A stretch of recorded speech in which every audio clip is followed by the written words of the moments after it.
60 point. Oh, I can hear myself. Not as good. Okay.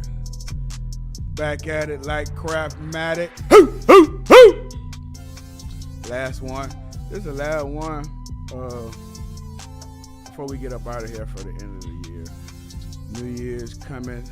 Stu, you got, listen, we only got, we got half a crew today. We're going to roll. Everybody, some people got stuck in airports, coming back from family vacay, but you know how we do. Me and Stu going to roll a date.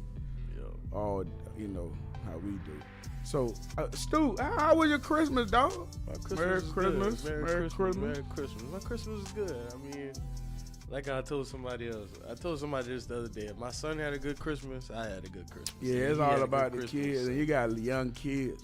See, like for me, I got older kids. Oh, yeah. You know what I mean? Like, they grown. Well, one's grown, 2 teenagers, but they think they're grown too. You know, so for me, it was just chill, you know, open gifts up with the fiance.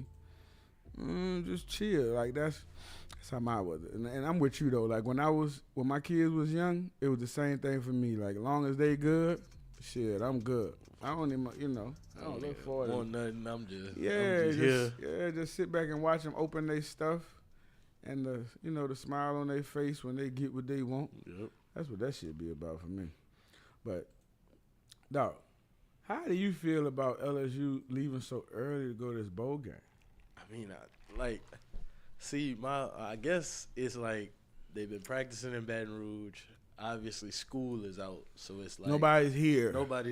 So it's like it's kind of like, would you rather them stay in Baton Rouge? You know, they practice, do their regular routine, kind of like they do during the week, and go home. Like not go home, but go back to their apartment or something, and maybe get in trouble just because they don't have nothing else to do. 100%. So it's like we could just take them to Orlando early, and let them make sure we know where they at. Right. And know that they can't just wander off and go wherever they want.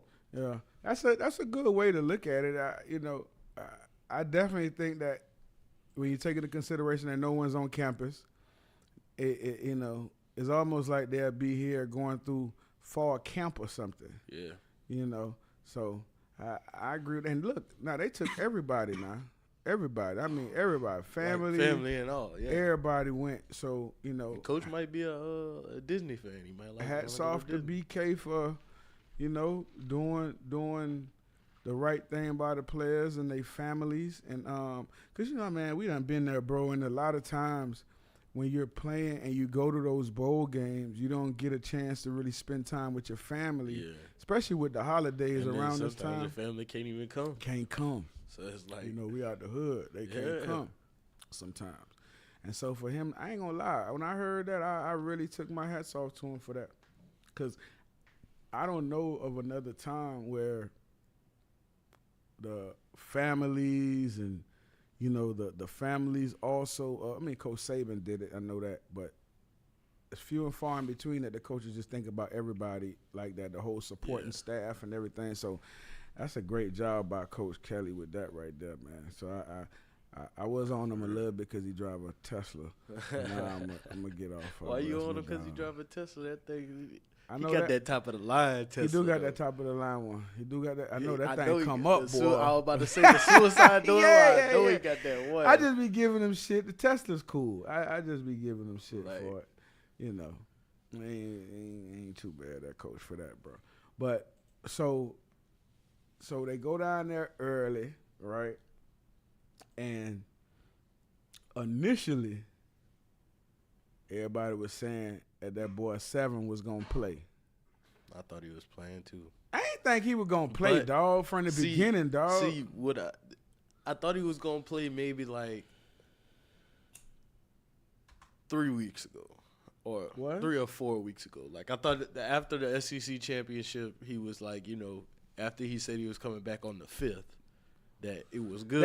That surprised me too. Right, but it surprised me. But like once he said that, I was like, okay, well, he probably gonna play in the bowl game then. Mm-hmm. So then, like, they went home after the SEC championship, took a few weeks off, then went back to practice. Now, when LSU started posting, like they was back to work. Mm-hmm. No 7. He won at work. No 7. 7 wasn't at work. He won at work. So and then you start to see the people that was opting out of the bowl game, BJ, J-Roy, Ali Gay, like you didn't see them either at practice. Nah, them gangsters. So it's like, I mean, once I started seeing like the media and stuff come out and it wasn't no 7 in it, I was like, well, maybe he might just be, you know, like they sitting it out a little bit. Staying out of the bowl game. Right. But then the picture, the video came out of them getting on the plane, them getting off the plane. No 7. No 7 at all. Yeah. And then the news broke. Yeah. He was unavailable for the game. That was the initial news, and then I'm declaring for the draft. So the last few weeks for him have been wild, and it's been wild to even be in the news side of it, covering it, cause it's covering what's going on. Right, cause it's crazy. Yeah. Cause it's like you rarely see a kid change his mind like this with this type of decision. Hey, listen, money at that age changes your mind frequently. Oh, you know what I mean? So I can see. I can see why he changed his mind. Man, I can see like one day, okay, your NIL deal is going to be thus. Then the next day, you get a printout of what possibly this round makes and that round makes and now this round makes. And now we got to take into consideration, bro, this kid he just had a baby. We saw all that and coverage all that some months back or whenever that was, right? So you take that into consideration also. And not just that, man. Like, I think that, and I know you're going to put them highlights up there of him. But when it comes to Kayshon, I was surprised, frankly, when he said that he was coming back. And I was surprised when he said he was going to play in the bowl game. Because if you take him from where he was, All-American status, coming into the season, having the injury, right? And now you come to the end of last season, to the last few games where he started, you saw him getting into that form that he had last year. You saw the easy stride, you saw the athletic ability, you saw the great hands, all the things that made him who he was and who we consider him with the explosiveness. You saw that at the end of last season. So this is the thing, right? Evaluation purposes. You're in the NFL, you're evaluating receivers. You know what he can do based on the body of work that he has already. You know what they want to see from him, Stu? What's that? Is he all the way healthy? Exactly. That's what them people want to see. And by them people, I mean the NFL. They look at this. Like the stuff you see from here, this is easy work, man. The kid runs easy. The kid's a football player, and he's explosive. And that's what you want from the position. There's no way if Kayshon runs well and he checks all the boxes on the medical, he's not going to jump himself up there. I don't care what his status is right now. We all know what the kid can do based on what he did last year. And if he's healthy right now, by how he ended up the year and the explosiveness that he even showed in the SEC championship, that one touchdown showed everything that he was last year and what he is right now. So, hey, what you think? I mean, I'm with you. Like that one touchdown, I thought after the touchdown, I was like, shit, all right, that was the last we'll see of number 7. Yeah, because it showed a healthy knee, a healthy injury. It showed the explosiveness that we see right here. Which, dog, you got to understand, a lot of receivers can't do this. You know what I mean? That's why he's considered elite. And so and this is as a freshman, as an 18-year-old. And for him to be able to have the opportunity after coming back, and this is like you pointed out when we were talking about this off air. How many coordinators has he played for? 3. Exactly. 3 different coordinators. 3 different coordinators, a plethora of quarterbacks. I mean, all they got to do is turn on this tape right here. It's easy, man. The kid, the kid's a first round draft pick, honestly. And if he look at this. And if he comes out and shows the explosiveness and the top end speed that he's shown all since he's been at LSU, he's gonna be a first round draft pick again. And listen, we should just really be glad and happy that we had him for however long we had him. Listen, it's just like when I came to this thing, when everybody come, when you come here, you come for a reason, you come for a purpose, and that purpose is to accomplish your goals and get to the NFL. Hopefully get a degree along the way, which should be the most important. But nowadays, man, these kids are getting bread to go here. And him having things to do, mouths to feed, good luck to him, bro. Good luck to him. Nah, listen, LSU should still, when we talk about, look at that doggone catch. When we talk about them against Purdue in the bowl game, now, Kayshon shouldn't factor in the whether. Right. He should not factor in at all whether or not we, do what we need to do against the Boilermakers. No, because they depleted. Yeah. Like there's nobody over there. If us missing Kayshon is something, then it's a coaching problem almost. Like honestly, like we just got out coached. Like, listen, we should we're gonna get into it later on with the predictions, but we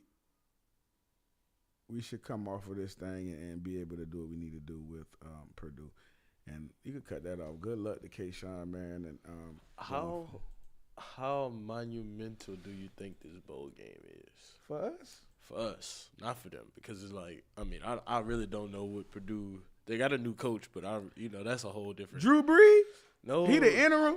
No, it's Ain't Drew Brees the interim coach? He is coaching. He is on staff, but it's not like. What is he doing? He's just helping the offense. He asked them to do this. He didn't it wasn't like a hey Drew, can you come help us coach because our coach just left. It was more like, hey, if y'all need some help, I'm here. And they let him come coach because they don't. They had just got I guess they didn't just get rid of their coach, but they just the coach just left, and he took his. I think he took his brother with him, or his brother might be the interim head coach. That's who it is. The coach for Purdue? Yeah. So it's Jeff Brown was the coach, right? And then he had a brother, and his brother was the offensive coordinator, who is now the interim coach. But they hired Illinois' defensive coordinator. So they got a whole different rebuild that they got to do. They got a real rebuild. Yeah. Because Illinois sucked. Listen, my point is this. I ain't gonna lie, dog. The last time Illinois was relevant was when we played Illinois in the Sugar Bowl down there in New Orleans. You know what I'm saying? I don't know what Illinois did since then. But you go get an OC from he was decent this season. Oh, man. Nobody care about Illinois. Look, I know. Obviously, as bad as y'all beat them that year, you wasn't worried about them. Nah, I don't think nobody too much worried about Illinois, though, for real. It's like, I know Prime at Colorado now. That's like saying somebody worrying about Colorado. Ain't nobody really worrying about Colorado. You know what I'm saying? Hell no. They worried about Deion taking their recruits. Hey, and the thing is, he taking them. He taking them, too. He about to get old boy from, who? What you call it? About to get, the cornerback from Miami. Oh, he taking him. From Miami, yeah. Yeah, he taking him. This is the thing. Anybody that has, like any athlete, right, that has anybody behind them that know football or is like a Deion Sanders fan or loves what they're seeing from him with his show and all that, and you see how he coach and how passionate he is about all that and how he really are trying to not just win football games, but he's trying to groom young men. You know what I'm saying? Mm. So hell yeah, you're gonna send your kids up there. Prime got a lot of relationships with a lot of guys, and so of course you're gonna start seeing a lot of juniors, sons of former players, go to Colorado. Hell yeah. Well, depending on how long Prime at Colorado. That's the thing. But he definitely going to be there for the next two at least years. 2 years. He stayed at Jackson State for, 3? He going to be at Colorado longer than 2 because it's going to take him longer to get it where he wanted to go. Jackson State, I think, was a little bit easier because it was a SWAC, and now you could bring 2-3 players and dominate that shit. Yeah. You know what I'm saying? Colorado, now you're going to have to get that D-line straight. You're going to have to get that O-line straight. And Shadora, what Shadora is? What's his class? He going to be a junior? He going to be a junior. It's going to Shadora senior year because, you know, he used to the offense down and all that. So he should be okay, but it's still a step up in competition for all of them. So he's not going to have the pieces in place right now. No. The portal helps you. The portal help you tremendously. But he ain't going to have the pieces in place right now to do what he want to do. But he's prime going to get that thing. You definitely know he's going to make a run. He going to make a push. He going to get the athletes in there. He's already talking about the coaching staff. He has a really good coaching staff that he's assembled. So he's now going to try to get his players in, and they going to come, bro. They going to come. Yeah. I think Deion, I mean, and then they going to come. The conference they in, it's not like exactly. It's not like it's hard. So it's like one year he could be on a run with all the recruits that he getting, and then USC might be on a down year. Yeah. Or, you know, like whoever that's at the top of the Pac-12 at that time, because USC about to leave the Pac-12 in a couple years. They going to the Big Ten, them and UCLA. So then it's going to be Colorado and he going to dominate that with shit. Other schools that stay, Arizona State, Arizona, Oregon State, like those teams, Oregon. So I guess, I mean, yeah, Deion, you're right. Deion, he got a chance if he build that O-line and that D-line up. The interior. It could get scary in Boulder. So he might just stay in Colorado. How long he signed there for? Like 5 years? 5 years, I think. Yeah, Deion, I think he play that out or at least get the 4. Yeah. You know what I mean? And then take a bigger job. Yeah, I definitely think he's going to turn that program around and do something. I don't know how long it's going to take. I think at least 2. You think he want to go to Florida State? I do, man. I think everybody want to, like, go back to their alma mater and tear it down. Yeah. You know what I mean? Like, Florida boy, from the crib, played there. You know what I mean? Like, it's only right. And I know he's someone that I know will welcome that, you know what I mean, that pressure, that what they would consider pressure. I would love to see him one day at Florida State. I ain't lying. Just like I would love to see, like, say, a K. Falk or Tyrann Mathieu or, you know what I mean, one of these guys that have those aspirations to, like, be the head coach at LSU. Mm-hmm. You know what I mean? I think that institutions, man, whenever, you know, you have former players that want to come back and want to reach back out to the program because they, first of all, they invested in it. Because when you choose to go to a university, you choose a university and everything you do there afterwards, you know, the people you meet and all the relationships you make. All of that. Yeah, all that. So when you come back and you coaching there and that's your, you know, your school, you're going to go hard. Yeah. You know what I mean? Like, you're going to go hard. You're going to do everything, put everything you have into it to make that program successful because that's what you did when you was a player. Mm-hmm. You put everything you had into it to raise this shit up. So you're going to do the same thing.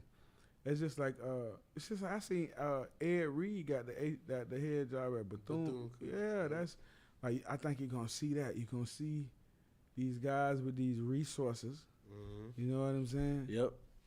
To go to schools that, yeah, you're right. And it's gonna help.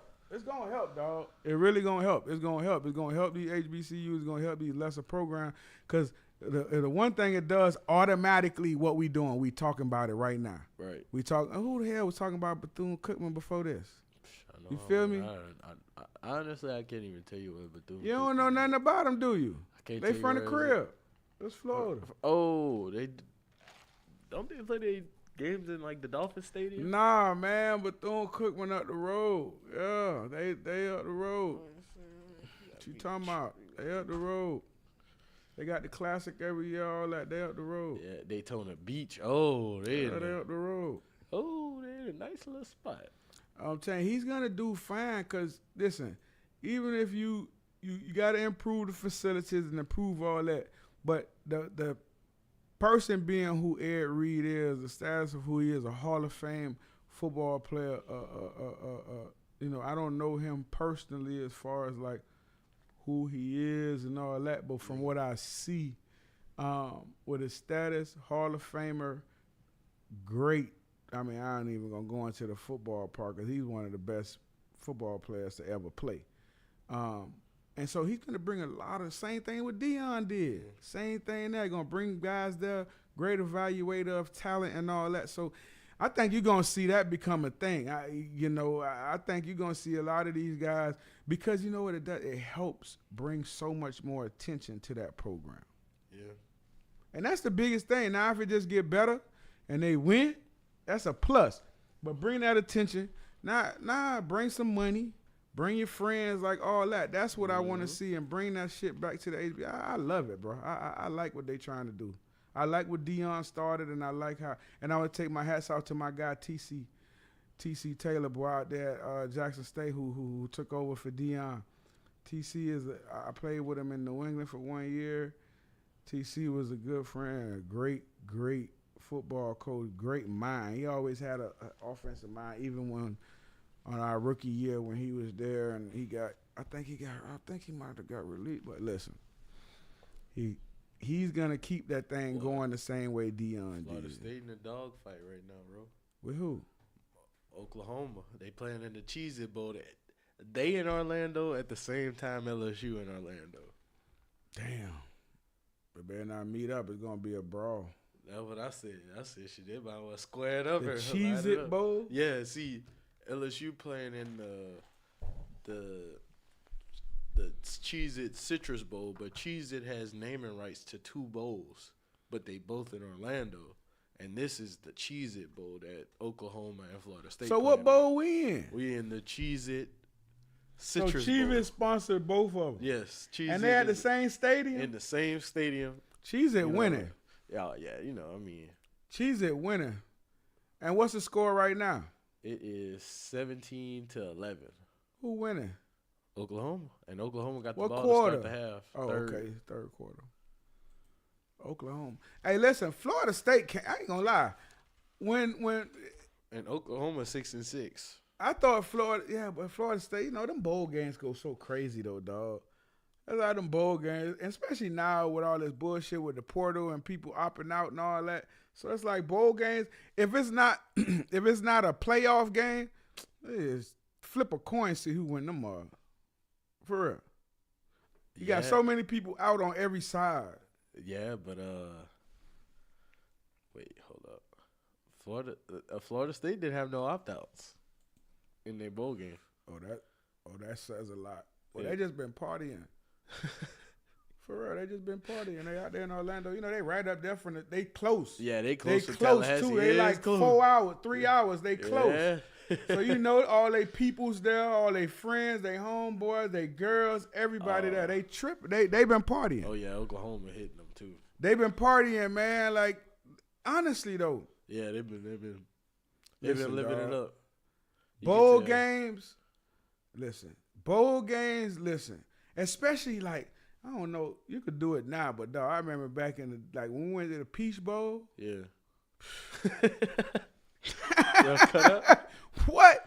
Peach Bowl? We went to the Peach Bowl in Atlanta. What Peach Bowl this was? The old one, old no, school. I'm talking like about, was this 2000? The Miami Peach Bowl? Nah, that's before. That ain't me. You wasn't there. Hell nah. I'm talking about Peach Bowl. When was it Peach Bowl? No, I'm talking about when. Yeah, that was after you, bro. What? The Peach Bowl against Miami. Yeah, that's Jordan Jefferson. No. Right? That was like in 2003. The Peach Bowl against. Oh, no. Yeah. Nah, that wasn't me. When they beat the hell out of Miami. Beat the brakes out on. Fight them in the tunnel. Yeah, nah, that wasn't me. I thought that was Jordan Jefferson. No, it might have been 05. I thought that wasn't that Jordan Jefferson. Jordan Jefferson didn't get here that early. Nah, that wasn't me, though. That wasn't me. That had to be J-Rock then. That had to be J-Rock. Oh, no, that was 2005. Yeah. So, Matt Flynn was the quarterback. Flynn? Yeah. That was Joe or Die. Flynn. Oh, yeah. Flynn told their ass. So they told their ass up, though. Damn. And Devin Hester 2 catches for 40 yards. They told that shit. That's 20 yards a carry. 40 to 3, bro. They ain't scored a touchdown. Damn. And they lost the fight. Damn. Damn. Yeah, that's tough. That was a good team, though. Yeah, that was a good team. That was a good team.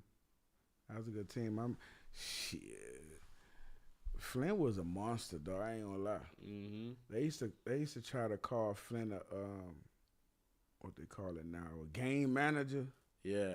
Nigga, Flynn made plays. You understand me? It was the catalyst all the time. So I always liked how he played the position. He played quarterback. He always played quarterback. You know what I mean?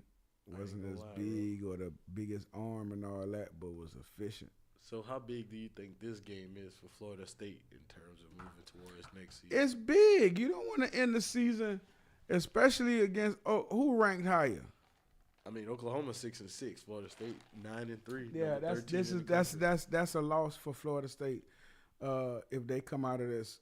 Because listen, you gotta understand when you're trying to build a program. Cause we talked about it earlier. Well, not earlier, but we talked about when LSU was playing Florida State at the beginning. How it was such similarities between them coming in with the new coaches and all that shit. You want to finish the year strong, and especially you coming in as a favorite. And all the shit, the momentum that you've built. Now, it's not to say that you're not going to come out and have a great year next year, but you just want to finish the season on a high note. So you could, you know how bowl games is, bro. Like if you're not playing for the Natty or you're not playing for playoff position, if you're not one of the top 4 or whatever it may be, sometimes you're just chilling.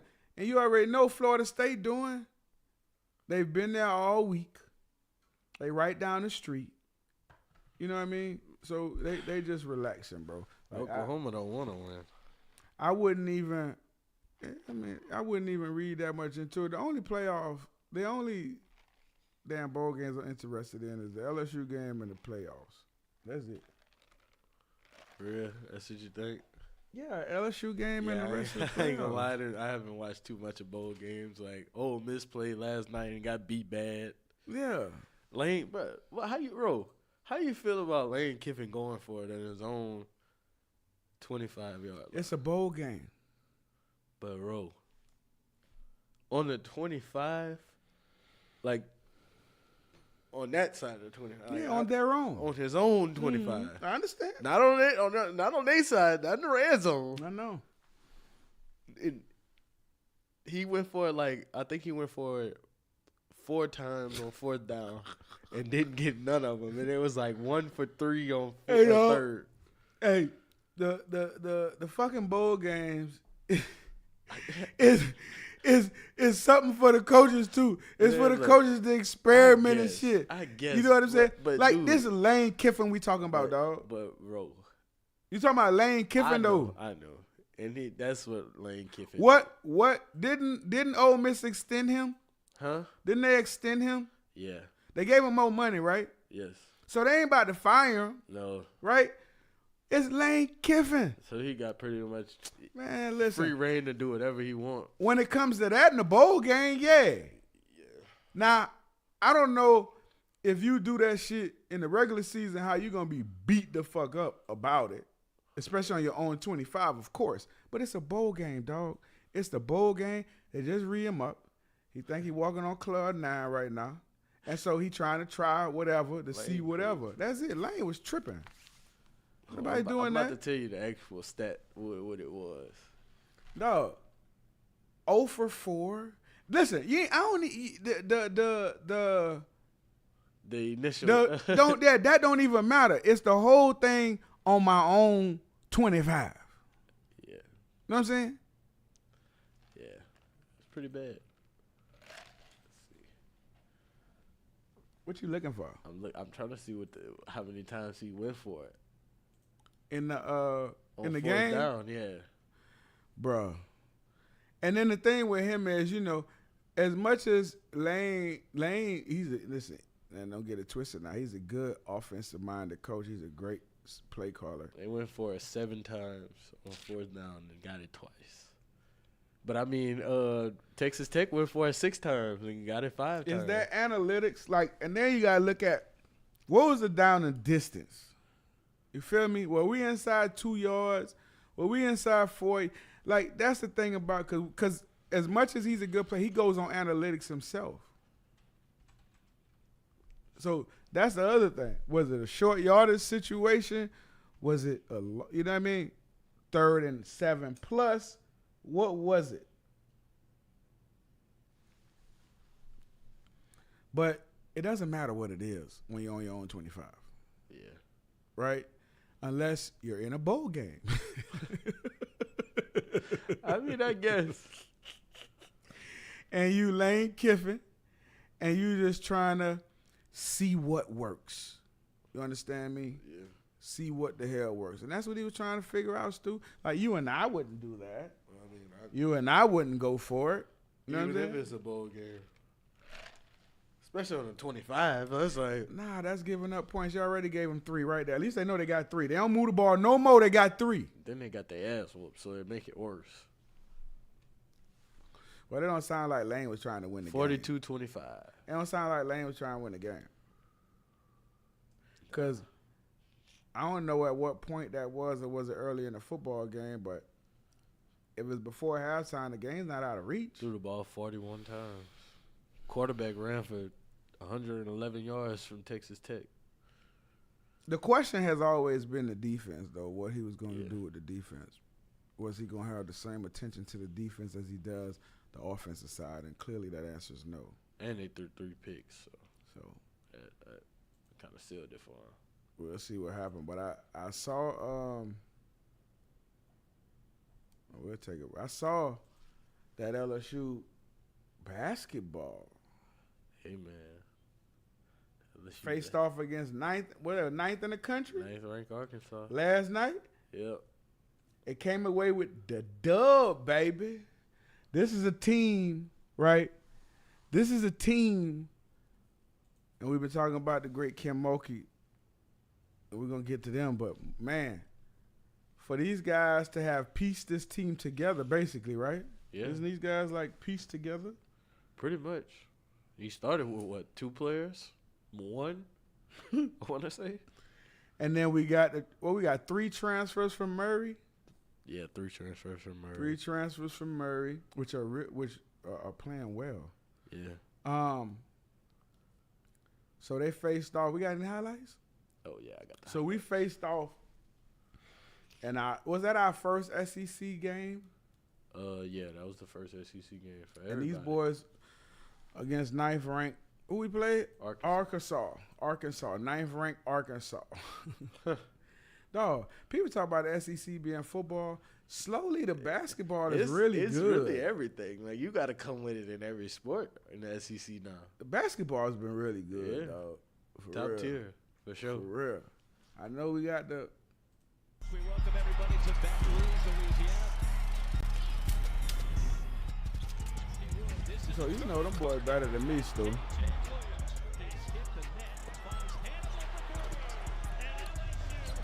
What is the best part?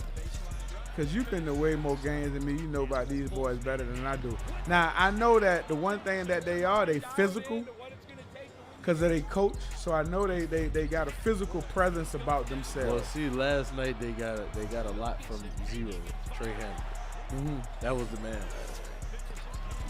And I think what we haven't seen from LSU basketball lately is that the coaching wasn't always there. Coaching? Yes.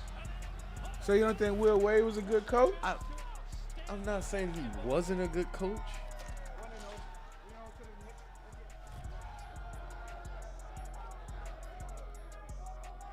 Yeah. I'm going to tell you what I like about this. It's a bunch of guys that did not know each other at the beginning of the season, had to buy into what a brand new coach was telling them all. And they compete though. That's the other thing you see about it. They compete. Yeah. Now who was the one hitting all the threes? That's Adam Miller. That's big. Yeah. For you to be able to have because those point guards, Zero's a big guard. Yeah.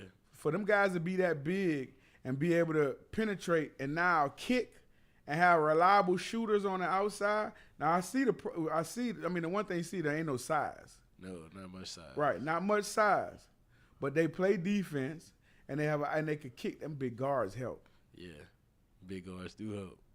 Them big guards help. Zero's a big guard. Came and did a phenomenal job last night with the upset over Arkansas. He came out the bench and did that. Oh man, I'm telling you. And so what that does, cause I ain't gonna lie, a great Tasman Mitchell, my dog. You know, I should have had Taz in here. We had a great conversation all the time. Just about the team, and one of the things that I know he said about the team that he liked about the guys was he liked how the guys was gelling together. You know, in basketball, it's so much built on trust. Because if you don't trust that boy going to knock that jumper down, you ain't about to kick it to him. You're going to force something. Right. You know what I'm saying? You're going to do some crazy shit, some acrobatic something or something because you don't have no confidence that the guy you kicking it to is going to make the shot. So for them to have those big guards be able to penetrate and be able to finish, because they look like they finishing, be able to finish.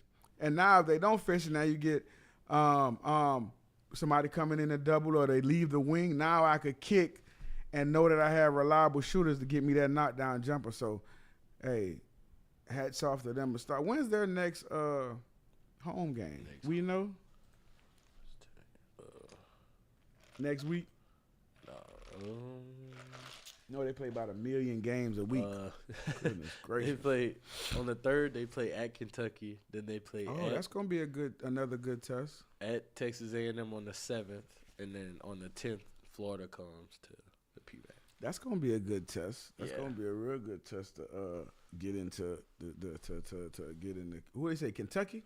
Yeah. At Kentucky. At Kentucky, That's at gonna be Texas good. A&M, and then Florida at home. Okay, so that's hopefully that ain't no Thursday. We get to see them. Mm-hmm. Then you go to Alabama on the 14th, and then Auburn on the 18th, and Tennessee on the 21st. So both of them games at home. Tennessee you pointed out that the coaching. Yes. You impressed with the coaching? I am.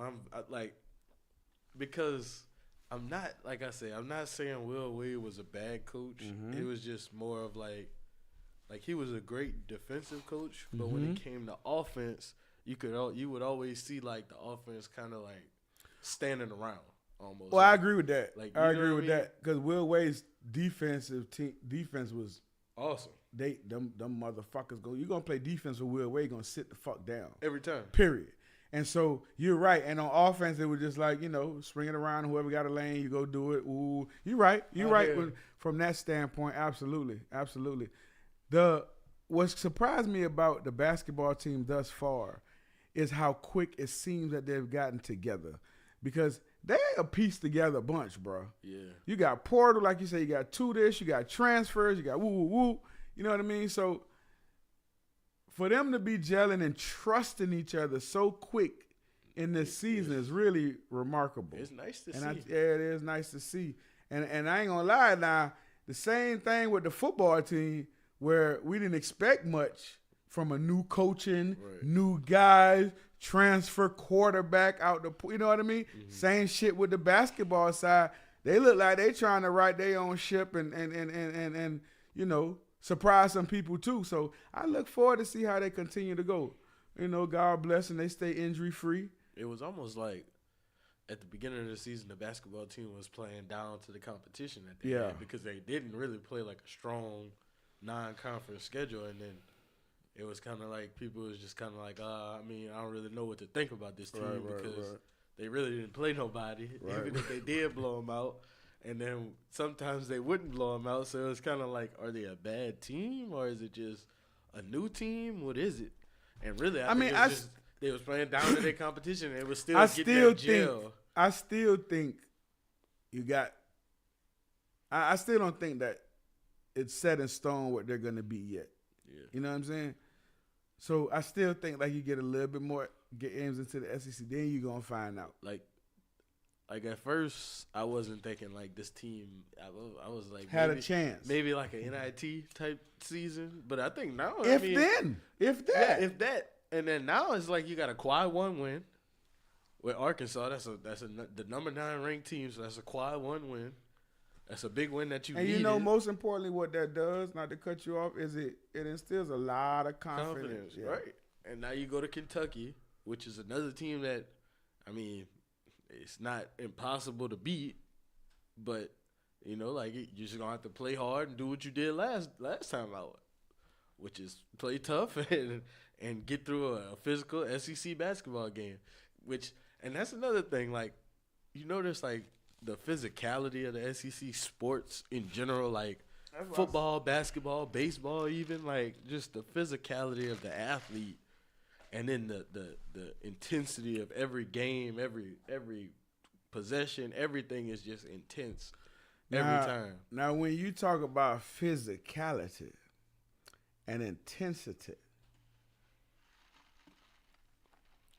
we transition from LSU basketball to Pelicans basketball. Ooh. And that big monster, Big Z, that just dropped 41.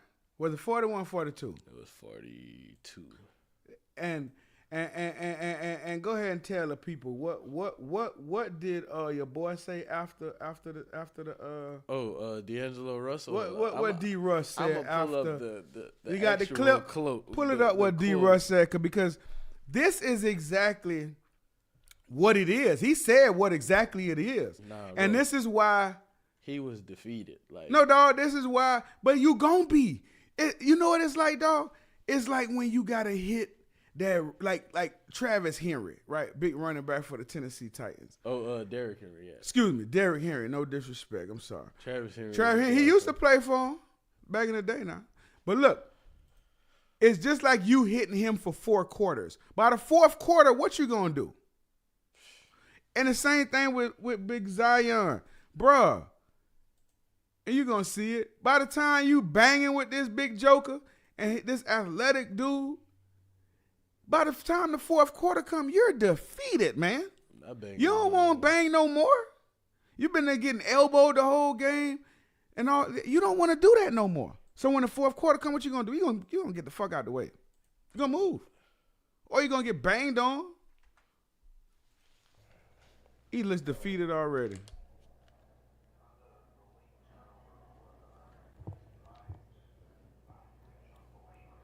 He look like, man, we can't do nothing with that. Yeah, I mean, he just ran through my guy, took the ball. He's playing football, we playing basketball. We can't touch him or guard him, so good for him. I'm going to tell you what, bro. I'm going to take a break out of it. If I have never seen a more defeated, I was just about to more say bewildered, like more baffled, more everything. Like there's nothing we can do. Like I can't do nothing about this. He just was like, they just took the ball from my guy and ran through everybody. Like he's playing football, playing basketball. You know, good for him. You know, he said, good for him. I wish I had him. Like, I wish I had him on my team. You know, everybody should wish they had him. You know they got Gobert. Gobert. That's who he took the ball from. Motherfucker took the ball from Gobert like he was a child. Like a baby. Like he was on a little Gerber snack. Took that thing from Gobert and went like a little baby. Dog, bruh. D'Angelo Russell just had the sentiments. How many NBA teams is 32? Huh? I mean, how many teams? 32, yeah. He just had the sentiments of the other 31 teams. Like, can y'all please get me a guy like him? I need one of him. I need one of him right now. You understand what I'm saying? So, listen, man. They continue on this onslaught, meaning the Pelicans. Continue on this tourist pace. Pray for everybody to stay healthy. But if Big Z stay healthy, and this would Brandon Ingram been out. Like they've been playing without Brandon Ingram. But see, that's why I say. That's what I was saying at the beginning. Like you need a superstar because a superstar could. I didn't even miss Brandon Ingram.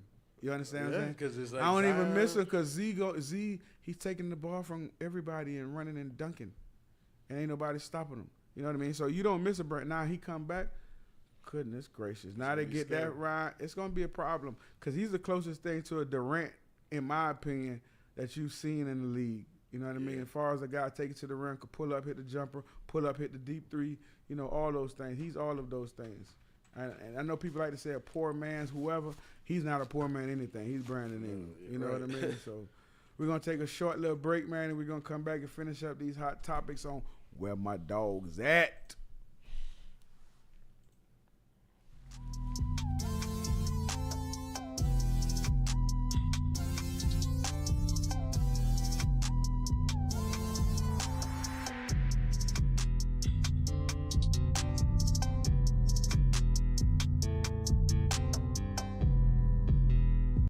In a wreck, Gordon McKernan Injury Attorneys is ready to go to work for you. Come meet your team. I'm your intake specialist. I coordinate your case and connect you with your attorney and paralegal. That's us, your legal team. Here you go. Thanks. And we'll fight to get you every dollar you deserve. I'm your settlements and disbursement manager, and I'm here to get you paid on time. I'm attorney Gordon McKernan. Put our team to work today. Just call us. Get it done. So well, I gotta tell you what happened. So, man, when they play that song, that fight song, man. You know, we only play that fight song in the fourth quarter and the start of the game. Well, it was a time where they were trying to rally us because we were getting our ass destroyed. Yeah, it was 13-0 at halftime. The band played the fight song in the second quarter. Sure did. Man, they absolutely that did. goddamn song got in my bones, and I started having a goddamn out-of-body experience. And I told Coach Saban was walking, and I told Coach Saban, Coach, I want to play. And he looked at me and said, "Wind a step behind the line."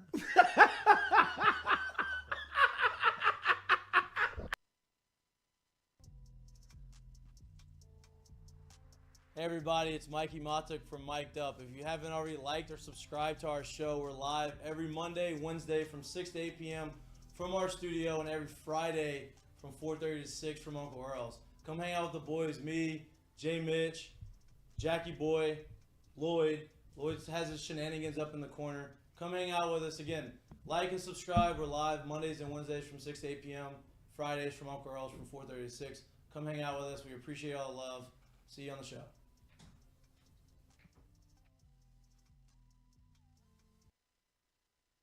She is rattled that Kim Mulkey is in the Southeastern Conference. She knows it because she was, as we talked about with Nick Saban, right? And I think we talked a little bit about this with Jacques as he was here yesterday.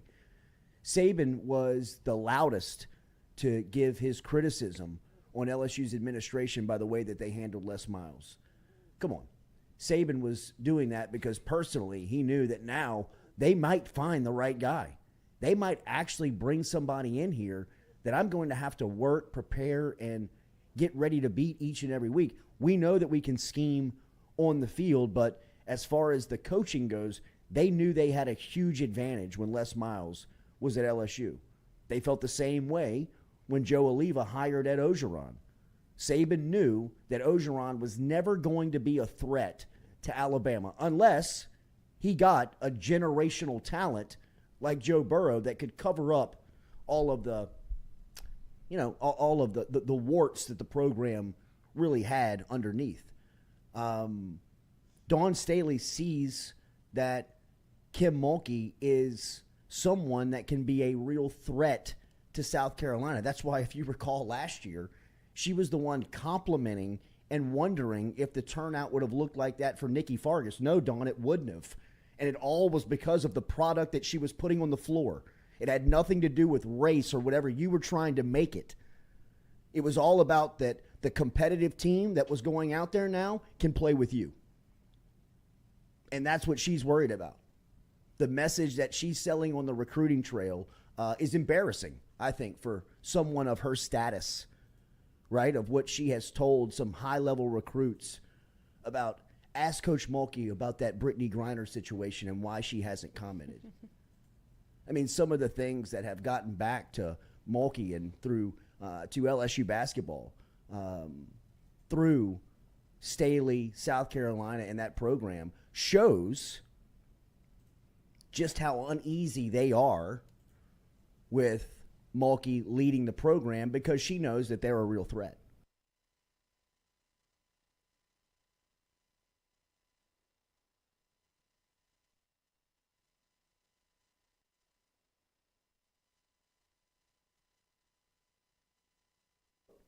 Recall the first time you saw Brian Kelly and the LSU football team going out against Florida State. This LSU basketball team is going to look significantly different here in a couple of weeks, in a couple of games.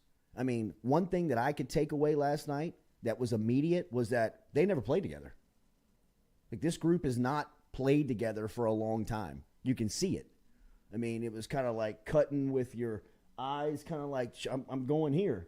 You know, like letting them know. I mean, when you play basketball with someone, and I'm not, you know, I mean, we've all been a part of basketball, or you know basketball. If you're listening to the show, you know sports, but you understand that you have to, you got to, chemistry's big in basketball. You have to have almost those, you know, unspoken language with one another. My eyeballs can tell you where I'm going. You know, a shoulder shrug here tells you I want a screen on this side. You know, hand signals here mean that I'm going to, you know, step over the screen here, or I'm going to need some help on this side. Just that type of work only comes with reps, and you can practice it and drill it only so much to where you got to get on the floor and you got to play against other teams, other uniforms, other competition than in practice. And I think that you see that LSU's got some, they have some guys. They got some guys that you can build around. You don't learn a lot last night as far as, you know, other than, you know, names, numbers, faces, and roles. But, you know, I think that you'll see those guys really improve.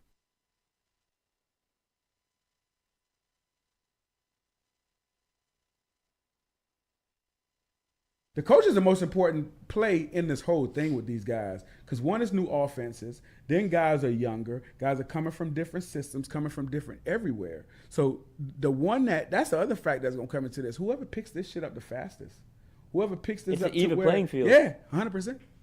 Even playing field, because you talk about Miles Brennan having experience. He's had, 4 different coordinators in 4 years? Yeah, but that helps him also. Yeah, because that's just different terminology at that point. I've seen it all. Yeah. Bring back the Joe Brady one. That one worked. That one seemed to work.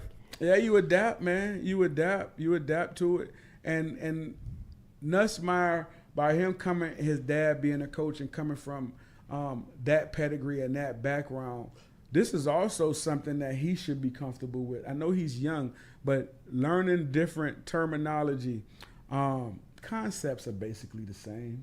It's just different verbiage. Curl flat is curl flat. Goals is goals. You know what I mean? It's just different terminology. So that type of thing for them should get picked up pretty easily from Nussmeier, from all those guys. All those guys are smart guys. Miles, all those guys. They should pick that up pretty swiftly. But Nussmeier's advantage in this whole thing is, I mean, without a doubt, his legs. Without a doubt, his confidence. You know, without a doubt, his ability. And he actually reads defenses pretty good right now for the stage that he is in his young career. He picks up defenses and goes to the right place with the ball pretty good. His problem is getting them feet in line all the time or going there, because he's so athletic. You know what I mean? So sometimes he just relies strictly on that quick twitch and getting that ball out, but he has to get his feet lined up. And also with him, he has to work on that accuracy as well. Play it during the football game. Boosie, I want Webby, Right. I want NBA YoungBoy. Play the people that are from the city. Right. I mean, play the people that are Give me from that neck. Louisiana. Absolutely. I mean, I think that's the best part about the Dome, really, is that they embrace New Orleans. And look what happens. I mean, you got Mark Ingram and Alvin Kamara dancing on the sidelines with one another, and you show it to the stand, you show it to the in-game crowd, and people lose their mind. I mean, they want to blow the roof off the Dome when they play that stuff. Yeah, they do. And they're playing well. You know what I mean? Like, it makes so much sense to play that entire stadium. I mean, play the Louisiana artists in Tiger Stadium.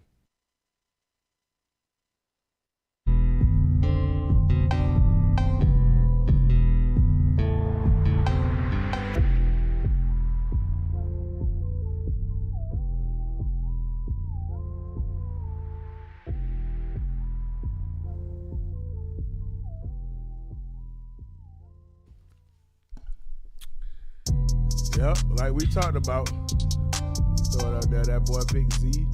On our hot topic brought to you by my man David Richards Builders. I just saw Big Dave today, Tiger Dave, over there in Willow Grove. He got the whole Willow Grove going crazy over there. Great builder. Y'all make sure y'all check out my man. But like we talked about earlier, Big Z, man, had a career high for the Pelicans. And just an unstoppable force, okay?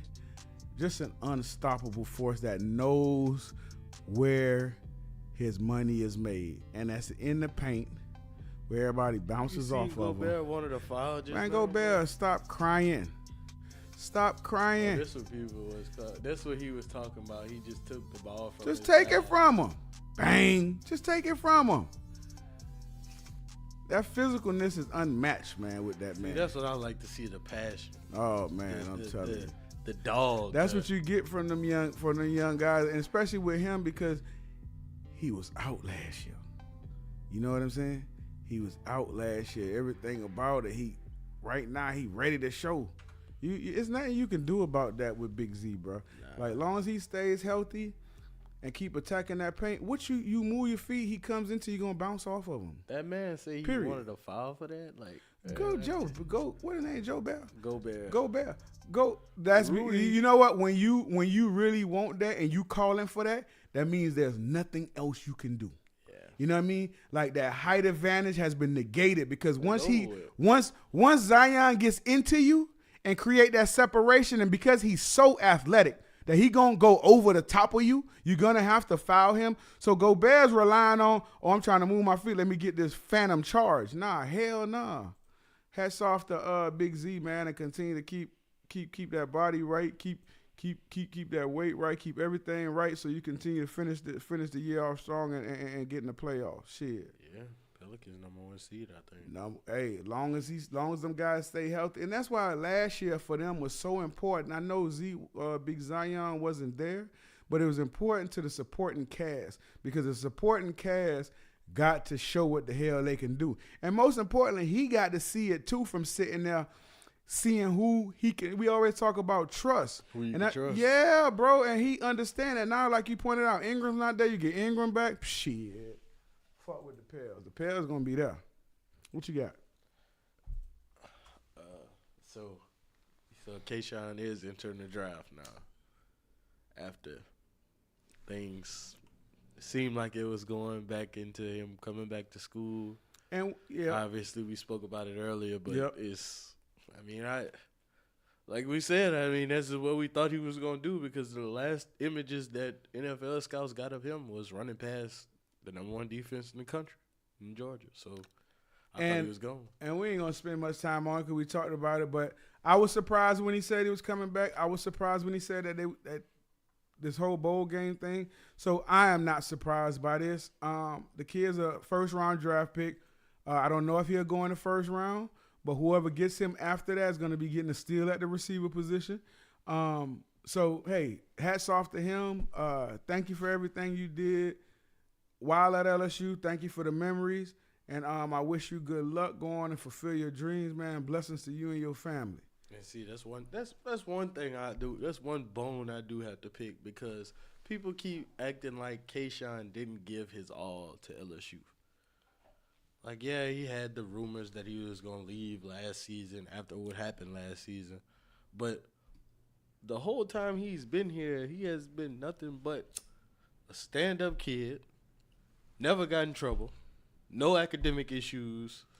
None of that other shit that we've had problems with players, star players in the past. Right. We didn't have no problems with Kayshon. I don't know what the disgruntledness with him is. He had an attitude at the beginning of the season.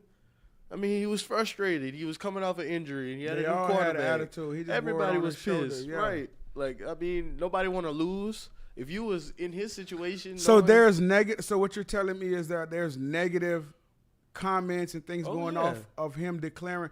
It's probably more so him saying that he was staying, now he going. Yeah. So it playing on the people's emotions. Yeah, but this is the thing. He's a kid and reserve the right to change his mind.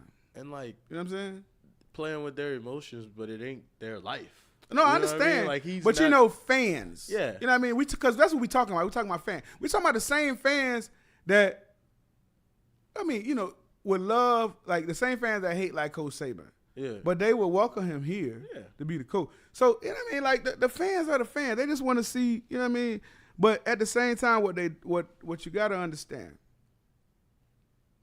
is that these are kids. I don't give a shit about NIL and all that. Their age makes them kids. Their maturity level makes them kids. And they change their mind. They one day you flash this pretty car, the next day you flash this. They change their mind, dog, and they reserve the right to change their mind. You understand what I'm saying? So exactly. If Kayshon has a family, we saw him have a young baby. So listen, like I said before, I ain't about to even keep going to that. Hats off to him. Thank you for everything you did, LSU. Thank you for, the kid was a sensational football player, was even better human being as far as how he carried himself on and off the field. You know, everyone has little things that they do with the kids. You know what I mean? So I'm not about to hold nobody to those standards. You know what I mean? Where you just you squeaky clean throughout your entire whatever. No, we're all humans. We all make mistakes, and hopefully we don't make too many of them, and we can learn from them, and we live and we learn not to repeat the same mistakes. And I'm sure Kayshon going to the NFL. Good luck to him. Hats off to him, and good luck. You know what I'm saying? That's it. What you got? LSU signed 7 transfers last week. Hey, a lot less than last season. Whole lot less, but they got more scholarships too, because they also signed the full. Yeah, they signed 25. Yeah, they signed the full coming out, which is wonderful getting that back. Yep, and the 7 transfers they signed were Zy Alexander from Southeastern, Aaron Anderson. You like him? I like him. I like him because of the length. And I see the potential there. Like, I see why they would go out and sign him from a smaller school in Southeastern. Aaron Anderson, wide receiver from Edna Carr, signed to Alabama. Was a one-time LSU commit. I saw him here transfer. Yeah. We seem to be very excited about him. Small guy, quick, jitterbug type. Like, Skylar Green type. Jitterbug type, yeah. I would more give him like a Tyreek Hill type. Like I'm saying he fits the mold in terms of a smaller stature, could go up and get it, play one-on-one, like make plays in the open field. He ain't Tyreek Hill. No. Even my ear muff is burning up after that shit you just said. He is not Tyreek Hill. I'm just saying that's like the mode of player he is. Okay. Haven't seen many like him. Like who? Aaron Anderson, in terms of from the high school to the college level. Like it ain't many. No, I remember him. He's definitely a shifty, explosive kid. But you just said that he's in the mold of the cheetah. I mean, not fully in that mode, but that's the type of player I think he could be. Okay. I get that. That's what he could become. Cause he ain't that. No, that's different. Cause if he was that, he wouldn't be leaving Alabama. I guarantee that. No, Saban rolled it out. I don't know, man. I think he just wanted to be home. I mean, maybe. Maybe. Sometimes, I definitely think that some of the transfer portal guys that are especially like the big name guys, I definitely think that if you see them go back to where they come from, that part of that is the homesickness, part of that is being far away from home. Because I ain't going to lie to you. My first year at LSU, I wanted to transfer back to the crib. You know what I'm saying? Just from different way of life, different everything, being away, you know what I'm saying? Everything's different. So you definitely, you get homesick and shit. You want to be home. Right. You know what I'm saying? So I definitely get that. Now, I'm with you though on this 7 transfer guys that we got in. Yeah. I think that is definitely an upgrade from last year's. It's a smaller sample size, of course. But these guys seem like more plug-in quality guys. Right, ready to contribute now. Ready to contribute. And the defensive backs either in a nickel situation or compete for a starting situation. Yeah. Same thing with the D lineman, with the depletion of the D lineman that we have with Jack and BJ and those guys and Big Ali Gay and those guys being gone. So you definitely need some plug guys. Boy, I'm glad that big wing go back, though. Yeah, and we talked about this earlier on Jordan's show, but a lot of people, we didn't even mention him, Savion Jones. He keeps big long corner. No, the DN. Savion. Every time, every game, it's like he better. Well, with reps. Exactly. With reps, he got better. He's going to be fine. Right. With reps, he's going to be fine. And then the other thing you seen from him, boy, you got from him that you didn't get from Big Ali Gay, and I love Big Ali Gay. You know that. Pass rush. That's right. Production. That's right. He had 4 sacks? That's what I'm saying. And yeah, that's the difference. That's what you get with him. Very more bendable football player. Big Savion. You're right. Savion got better. He got better every time you saw him. And he's only going to get better. He's only going to get better. Listen, I'm interested to see the bowl game because you're going to have some hungry guys on that side that you know are coming back. Yeah. So it's a great opportunity for BK and these guys to see these guys in the playing conditions, playing roles in this, bowl game. So that's why I say I want to see LSU and they changed, and they also changed the red shirt rule. Remember last year, Nussmeier couldn't play in the bowl game because he would have broke his red shirt. So now they have given a waiver to all red shirt freshmen to be able to play. So you could see. So now you could really get an evaluation if you think there's a quarterback problem, right? Which I don't. Or even any position, really, you can see all those guys that you want to see. But that's mainly for the quarterbacks. Yeah. You know that. Yeah, right. That fucking rule is in place for the quarterback. Yeah. To get an evaluation on I want to see Quincy Wiggins. Me too. And LaTerrence Welch. That's Me the two too. guys I want to see. Me too. I want to see Quincy, baby. Me too. And that's one of the guys that you forget about. Like, this was a big time recruit, a guy that came down to Alabama and us. It just started playing football. Q gonna be a monster though. Yeah, I'm convinced that because I've seen Q. I've been at camps. Well, through the great Aaron Sutton over there. Shouts out to my man over there. What the hell? Madison Prep. Q was a guy that I saw at camps, Alabama, A&M, LSU, against the best of the best, and see him whip some ass. You understand me? I mean, whip some ass. Yeah. And take names. So I'm excited to see him play too. Yeah. I agree with you though. But what else you got? Back to the transfers. You have, after Aaron Anderson, you got Denver Harris, the Texas A&M cornerback. He's going to be a good one. Jordan Jefferson, from West Virginia. Pretty good defensive lineman.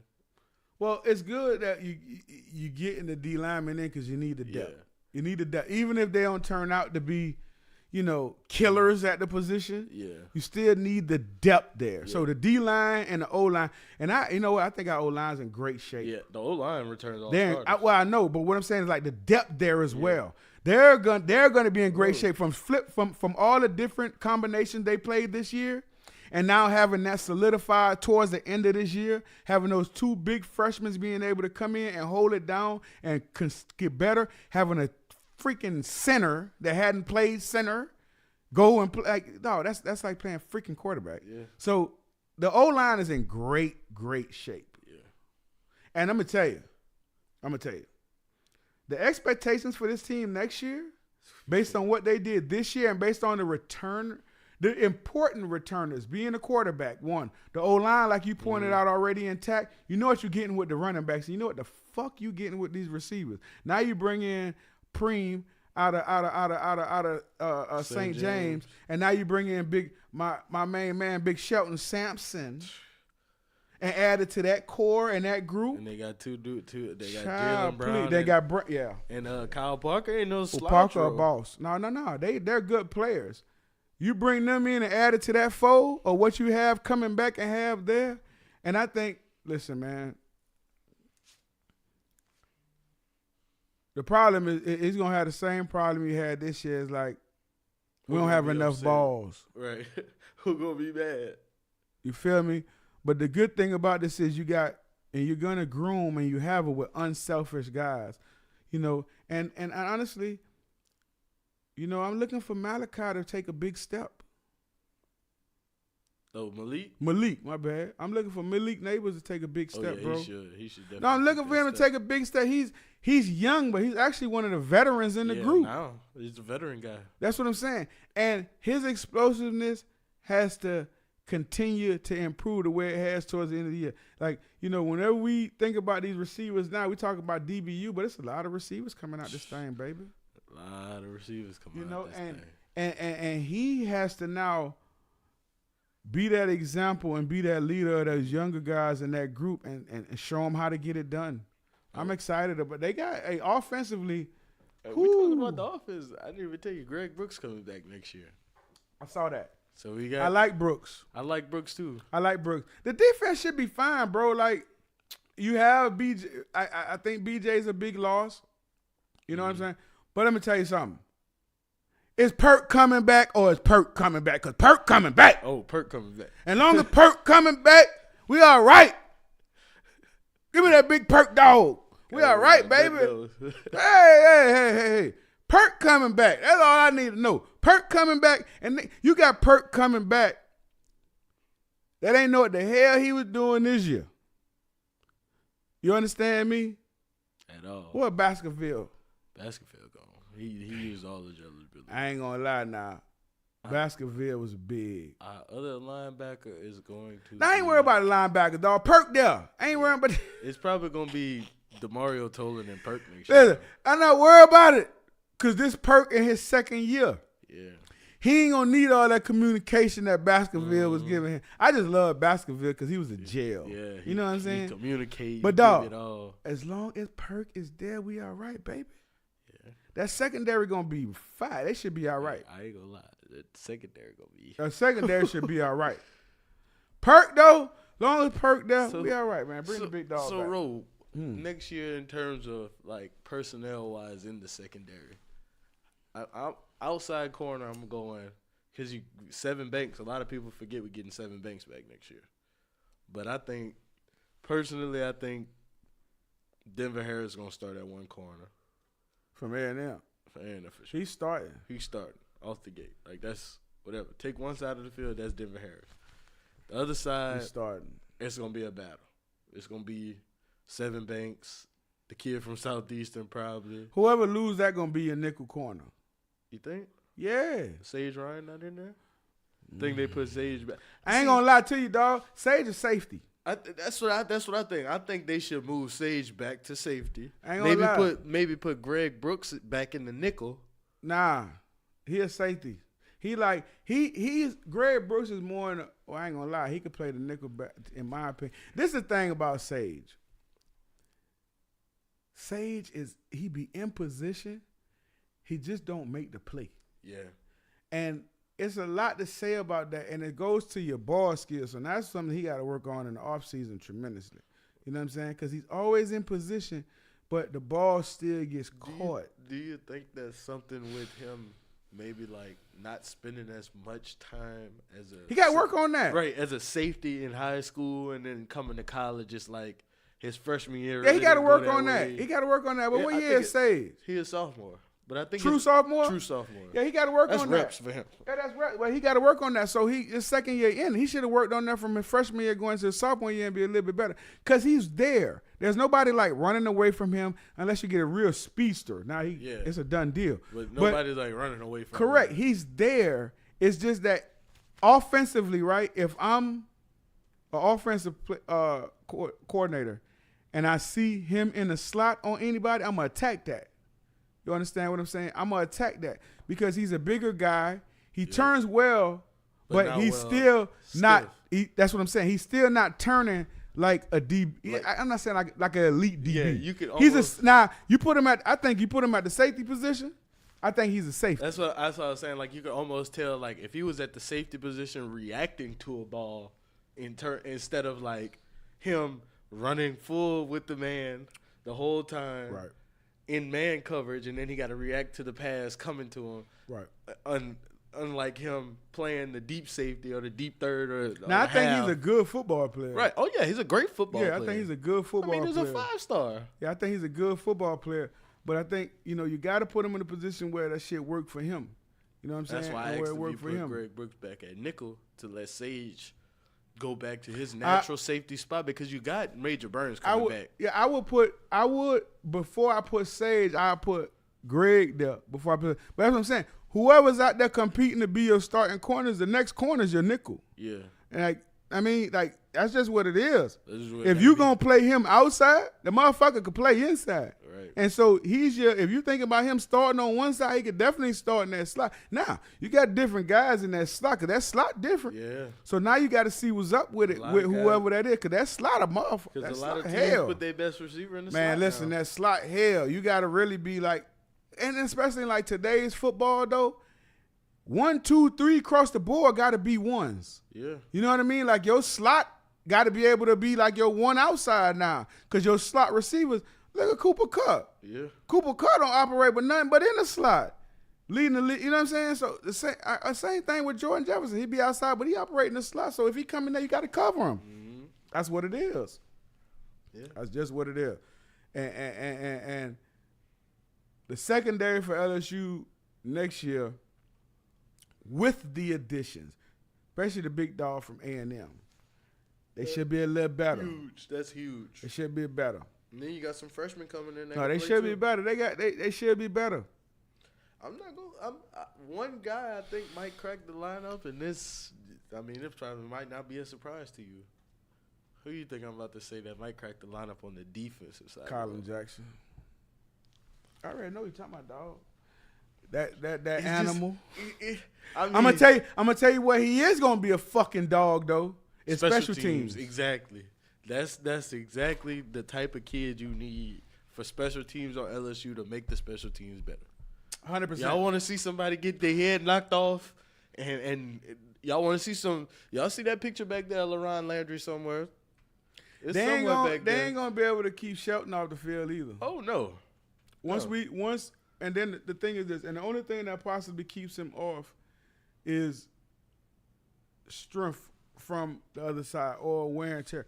But other than ability and getting him on the field, that shit over with. Yeah, the ability. That's like their receiving core next year, and I know Kayshon's leaving, and I know Jack Besh left. But their receiving core next year is going to be awesome. It's ridiculous. Seriously. Like, ridiculous. What we got? LSU signed 25 in their recruiting class, like we just talked about last week. Just now, I mean. Three F3 members signed to We LSU. did, dog. You know. Listen. And countless others signed to different universities all over the country. So, shout out to Keanu, Ms. Anderson, Miss Loretta, everybody, man, that make that engine go over there. The parents of F3 kids. We actually just had a 18s return invitation tryout today at noon over there at LSU, and it was fantastic. Appreciate Sam Spiegelman coming out and all the writers that came out to cover it today, man. But look, our mission is to get kids to college. That's it. Once you get to college, shit, you can always come back, work out, and get, do anything. But once you get to college, dog, our job is it's not, it's not over. We right. give you a little advice, but correct. It's like, and whatever you need, advice going forward, all that type of shit like that, you progress in your athletic process.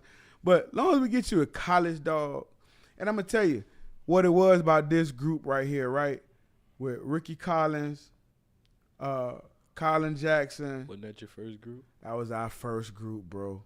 And it's so funny because Ken sent me the picture the other day of when they was fucking babies, and we had tournaments and they babies, and we identified them on who they were gonna be, and their families bought in, and their high, bro, and to see Colin, Shelton, right?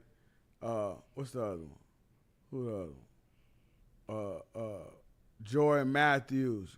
He actually signed in Tennessee. Yeah, he was like already He there. was already practicing and everything. You know what I'm saying? Ricky Collins, Ladez, all and so many more, man. Lil Ray had Lil Ray signed to Memphis Monday, and I wasn't able, like Ray running back from Denham Springs. Yeah, I know you're talking about. Reese Mooney, which was actually with us and played baseball and like training him, like all these kids, bro. And to see him, I'm gonna tell you the coolest thing was about it. And Ken and I signing day, we went to 8 signings, dog. Damn. Starting at 8 o'clock in the morning. Ken went down to, I think the first signing, God, I forgot the name of the kid. There's so many of them. Ken went to that signing, and then we had signings that conflict that was like 30 minutes apart. Like Zachary was signing at 11:30, and then somebody else was signing at Jaden Osbury was signing at noon. So we split up, went to that, came back to that, went to this one, and Ricky signed at 6. We went to signings from like 8:30 in the morning to 6 at night. Ricky, we're ending with Ricky at Sneaker House. Shout out to Sneaker House for hosting that thing for that boy and did a phenomenal job. Great job. Shout out to Rick, dog. Yeah, bro. I told Rick, it's just so funny to me because Ricky, like, we sat in the Woodlawn coach's office, and he had just committed to Purdue. I told Ricky, I was like, Rick, I mean, I understand you want to be committed and you want to, get out of the recruiting process. But you realize you're just a junior and you're in Baton Rouge. And LSU. And a hell of a player. Right. And the player you are, LSU is not going to let you leave this state. They almost did. They almost did. And at the time, they was going to let him leave the state. And he was going to leave. He was set on leaving. He said, I'm not going to LSU. I said, Ricky, you going to end up at LSU Tag. I promise you. And look where you at. Look where you at. But listen. He did, and I understand that, he has said himself he did not have the year that he wanted to have as far as like for Woodlawn. But once it gets out of, I can't win the state championship as a senior quarterback, now it has to turn to, I got to win it, Daddy. That's right. I got to win it.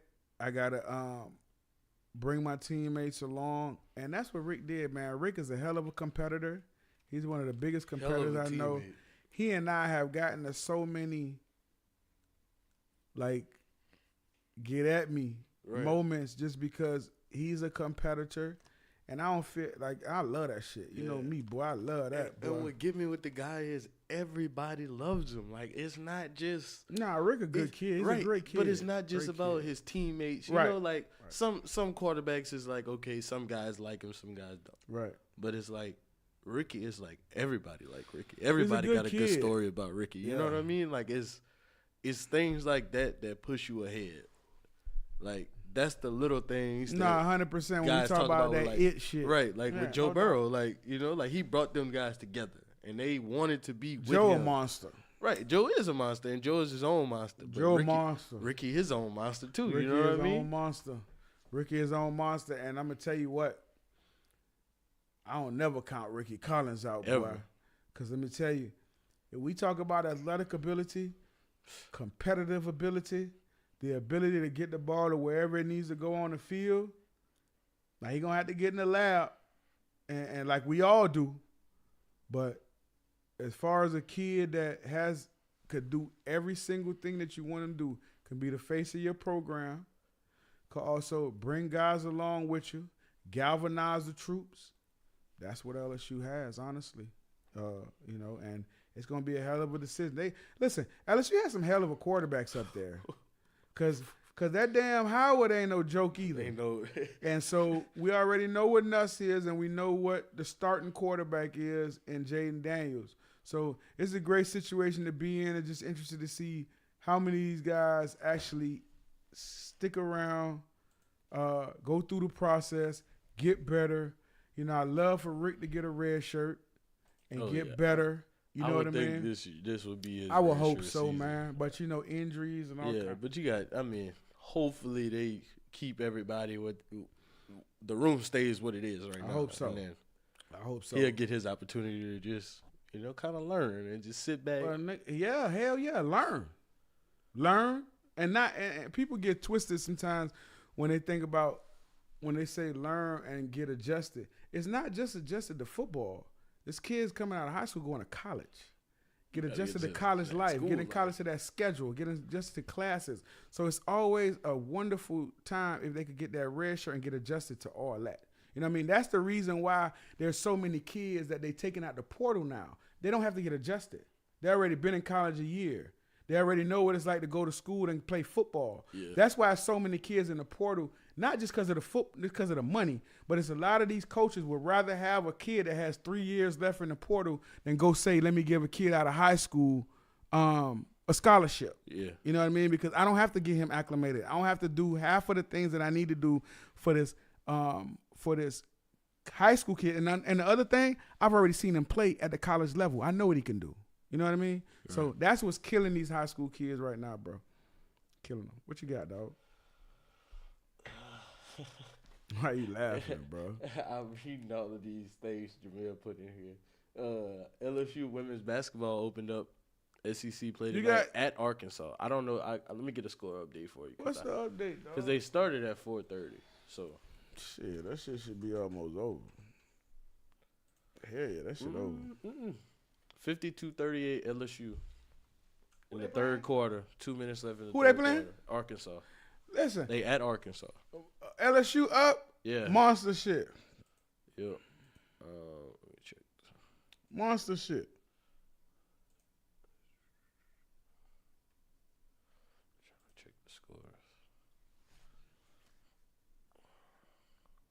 Angel Reese again leading the scoring with 14. 15 rebounds. That girl, there's a monster, bro. Goodness.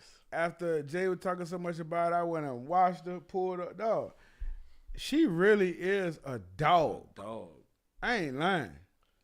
And there's nobody that goes after the basketball the way she does. That's the reason why she always have like 14 plus rebounds a game. Like, she attacks that thing like Dennis Rodman. Yeah. For real. Like, I'm going after the ball. And I'm going to get it. You know what I mean? No matter where it bounce. So it's like, how much time left in that game? It's 2 minutes left in the third quarter. But, they continue to play it safe to say that they're going to pull that victory off. And I'm looking forward to them getting in a little bit more stiffer competition. But, hey, continue on the march. What we rank now? 9. There we go. What we got up? Dallas versus the Eagles. You know, Jamil had to put that in the doc because that's her team. Jalen Hurts ain't played. That's what I said. Jalen Hurts worth 14 points. Jalen Hurts ain't played. And they barely won. And, they barely won. And your boy threw 2 picks. Gardner Minshew. Minshew threw 2. He played well. Yeah. Besides them 2 picks. But he had, them 2 picks was very, very critical. Anytime you get turnovers in a game like that is critical. But, dog, it don't matter. Because Jalen Hurts didn't play. Not just that. Like, the Eagles so far ahead in the standings. Yeah. You know what I mean? Like, they could afford to have lost. I'm not saying, like, you want to lose it. But the fact that they even kept it that close with Hurts out. Shows you. And I know a lot of people, I've been hearing people saying, like, especially the I guess people like me that do, but they on a higher level, like ESPN shit. Talking about, Jalen Hurts is replaceable with Gardner Minshew. Like, he's comparable like the Gardner Minshew. And they could. Gardner Minshew, they could have. If he wouldn't have thrown 2 picks, they possibly could have beat the Cowboys. Yeah. But there's a reason why, and I hate it because it's so disrespectful, I think, to Jalen Hurts, dog. I really do. I think it's disrespectful for you to say it doesn't matter if he's out because the backup is just as capable of winning the game, which is true. Like, as far as, like, the backup is capable, Gardner Minshew, how he's played in his track record, it does say that.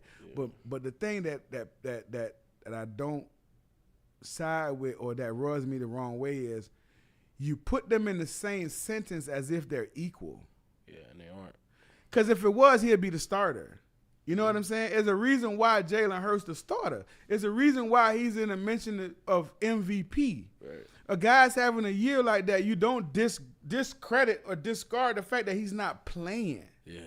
You feel me? So when these motherfuckers that ain't played no football and ain't done this and they come up and say all this, I'm like, how can you say that it matters? Because that's what it's like. It's like pump faking.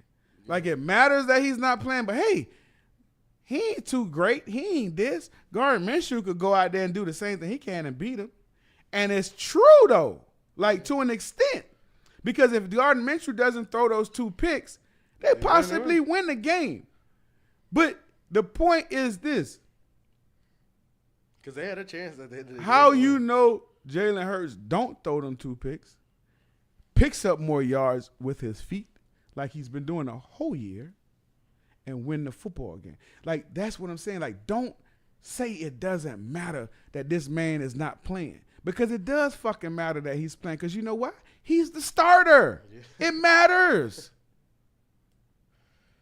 You feel me? It matters. If Dak hadn't played in that game, they would have made a big deal. They would have made a huge and deal. not just that, Philly would have won. Exactly. You feel me? So don't say that. I don't like how they do Jalen Hurts sometimes, bro, because they view him as whatever they view him as, a game manager, all this shit. The thing is, I hate when they use that term game manager too, because at some point, all quarterbacks are game managers. Because that's the position. That's the nature of the position. You're managing the game. That's the nature of the position. You get paid to make the big plays when the splash plays show up. When the big down the field throws or whatever it show up. Other than that, you handing that bitch off and making the right decision. That's managing. Yeah. So everybody's a game manager. Yeah. Aaron Rodgers is a game manager. He's just a good one. All of us are. Well, not us. Them. All of them are. Right. Until you get the opportunity. Like, it's so crazy. Because how many big play, explosive plays in a passing game do you have a game? Not many, dog. You probably, that's what I'm saying. Not many. You put up on goals, explosive, plus 20 first plays, you want to have 4 or 5. Plus this, you want to have explosive plays. That comes with you drawing them up, getting the right defense, everything lining up, and you get that explosive play. But other than that, that quarterback's taking the shit, taking this, handing off, taking this. Not getting us, I got to throw this one away. I got to throw this one in the ground. We call it a screen. They got it covered. I got to throw it near the running back's leg. That's managing. You feel me? Like, I always thought that's what the position was anyway. It is. It is. That's why when I don't know if they getting it twisted for the gunslingers mentality like the Brett Favre that says, hey, fuck it, I'm going to throw it. Yeah. Woo, woo, woo. And he's great. I mean, they're great. They had great players. They was allowed to do whatever. It worked out for them more times than whatever. But I guarantee you Brett Favre's touchdown to interception ratio is a lot farther than, say, Tom Brady or whoever's played comparable because he took more chances. Yeah. That's just the nature of – that's the type of player he was. You feel me? So I know I went off on a tangent with that one, but I don't like when they say game manager game. Like Pat Mahomes. And they try, that's a whole different animal. But even he is a game manager. But he could do his percentage of doing bigger things and more special things is different because he's in the mold of like say a Brett Favre. Yeah. Like right? The arm talent is just it's stupid. It's stupid. Like, that's like Josh Allen. Like stupid arm talent. Stupid. But those are Herbert. That's the 0.0% of the league. That's the exception to the rule. That's exactly right. Not the rule. Yeah. There we go. Hell yeah. Tom Brady and Sean Payton back at it again. They got more rumors out. This time to the Saints. Last time it was the Tom Dolphins. and Sean Payton. Tom and Sean Payton. Let me tell you something. There's one thing, and I wasn't in the league long, right? But it's one thing that I do know. Where there's some smoke, there's a little fire, and there's some truth to some shit. And these two have been linked together for a minute. Since Tom got to Tampa Bay, and since Peyton was in his last year with the Saints. Yeah. And now, with the turmoil and the stuff that's going on with Tom's in his last year, right? Yeah. In Tampa. Peyton has a year left on his deal with the Saints. Is it 1 year left on his deal with the Saints? 2 years? 2023, 2024. Okay. They have So he got a year left. Yeah, a year. You're right. Coming back. And now you could possibly, because this is the thing what I know about 12. If he is mentally and physically able to play football till he's 50, he's going to fucking play. And if the NFL still feels like, and there's a coach that still feels like I could surround you with talent and I could get that ball out and keep you clean, and you're going to do the same thing you did when you was in New England, yeah, and you still mentally and physically able to do that, they going to do it. So I believe in this rumor. I do. I don't know if it'll come to fruition, but I do believe that it's either something that's been talked about, something that's getting talked about, something that's getting worked out, something that's being passed around, and not amongst everybody, but amongst the people that could get it done. Make the decision. And then I also think that it factors into how this year ends up for Tom. And then the report came out this week that the Saints said that Dennis Allen's job is safe. So, why? Why is his job safe? I don't know, but I mean, if this rumor came out after that, though, I think Dennis Allen's job should not be safe. I don't think so either. For real. Because, and it's not even, honestly, and it's not even for the stuff that, it's for the some of the in-game stuff. But what it is Dennis Allen runs too much of a loose ship. You feel me? Like his ship and how it seems to be. Now, if somebody want to refute that, go ahead. But it seems to be Dennis Allen runs too much of a loose ship and need to tighten up the reins on what's going on there. Other than that, Dennis Allen should be on the hot seat, dog. He should definitely be on the hot seat. He should be on the hot seat just for those facts alone, because those are the little things, man, when you come in, especially when you have grown-ass men and guys that's looking to leadership and guys that's looking to, okay, let me see how I can exploit this system, whether it's coming late, coming on time, coming this, coming that. And that's where Dennis Allen has been too much of a friendly players coach. Too much. There's a thin line. He jumped across that a little too much. So that's the only thing. That's my only thing with that. And that's why, go back to being a coordinator, because he was a good coordinator. Yeah. Definitely right. So I wouldn't say it's true that it's Sean Payton and Tom Brady to the Saints, but I do, because this article did say the possibility of Brady to New Orleans or anywhere remains a complete and total unknown. But a lot of people think that if Sean Payton returned to coaching in 2023, it's going to be for the Saints. And if that's the case, then Dennis Allen would probably just go back to being the defensive coordinator. Yeah, he should. Like he was. Mm-hmm. Pete Carmichael will probably still be the offensive coordinator. They'll probably keep the same staff. But Peyton's the OC, for real. Yeah, Peyton is the OC. Yeah. Carmichael, he just there. I mean, I'm not saying he's gonna do. I'm not gonna disrespect the man like that. He do what he do. But it's Sean's Correct. offense. This is the thing that I do know. If Tom decides to continue, and what I firmly believes he will, especially now with Giselle, with him not being no longer married, I think that wherever he decides to play next, it's going to be so much asterisks of shit that he gonna want checked off. Mm-hmm. That whoever gets him is gonna know that. And whatever offense he goes into, one, they're gonna have to be talented. They're gonna have an offensive line to keep him clean. He's gonna have to have the same input as the OC in that offense. Yeah. It's gonna have to be something that he's very familiar with. It can't, you know what I mean? All that shit to play, because if it's not, all the years of playing and knowledge doesn't come into play for him. Right. You know what I mean? So, and don't get it twisted, bro. Like at this point in his career, all those shits are gonna be checked if he's coming to you. Oh yeah, for sure.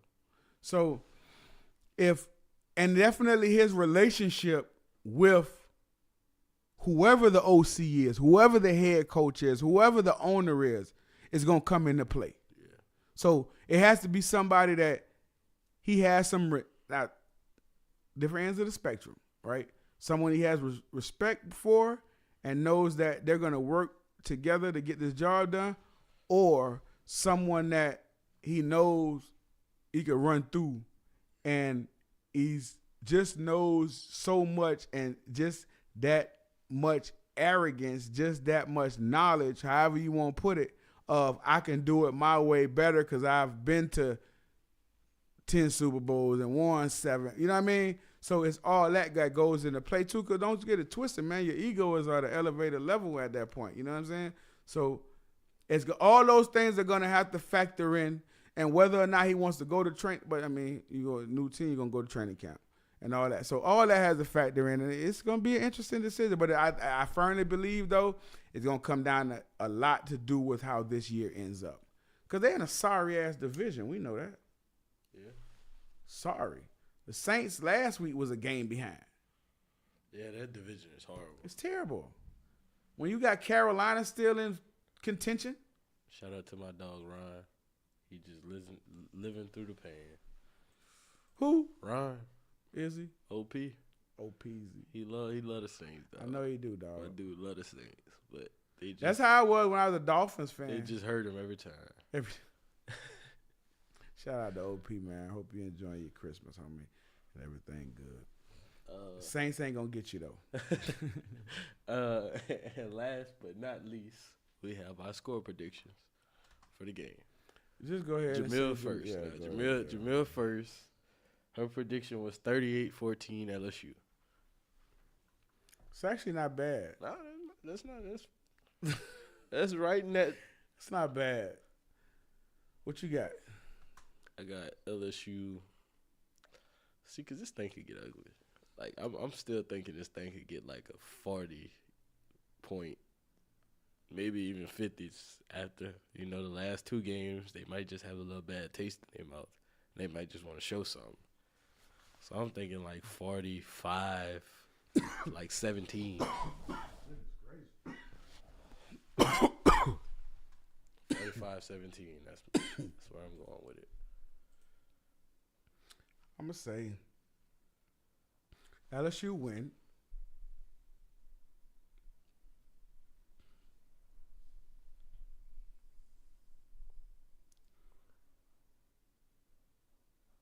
Listen, it could be an explosive game offensively. It could be, especially with all them guys. Well, I mean, Purdue's, they trying to figure it out. Everybody basically back except for 7. Yeah. The D-line, some of them guys opt out. They got a dog fight in Orlando right now, bro. Let's go. 32-32. Both teams got 500 yards total offense. That's the bowl game shit, dog. Uh-huh. Hey, listen. Listen. Let's go 40-20. Okay. LSU. I like that one. 40-20 LSU over Purdue. What you got, What you got? Over there yawning and shit. What you got? 45-17. I about to say, can't be in late night studies no more, dog. You done graduated. It's over with. Oh, no. It's over with. I just stand up late now. Knowing I ain't got late night studies. For real. I know that's right. And what your score was? 45-17.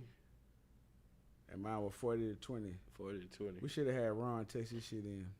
It's all good though. LSU, now listen, they went out there a whole lot earlier than usual for a bowl game.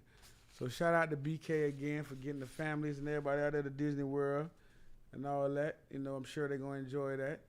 New Year ringing in, you know. So hey, that's a great thing for the family. That's the part about the college and the experience that, you know, they don't really show too much or talk about too much, but it's a wonderful thing where you can, as a family, that mostly don't see their kids, you know, throughout the football season because it's expensive to go home and all that shit, and be able for him to get them out there, be around them, having dinners with them, coming to the practices, just enjoying that time that they normally don't get. And also it builds a lot of memories, man. So like I said earlier, my hat's off to BK for that, and that's a wonderful, wonderful, wonderful gesture, and I hope that continues.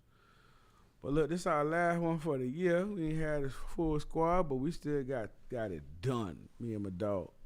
We're going to be back, man. We're going to see you on the new year, new set, new everything on Where My Dog's At.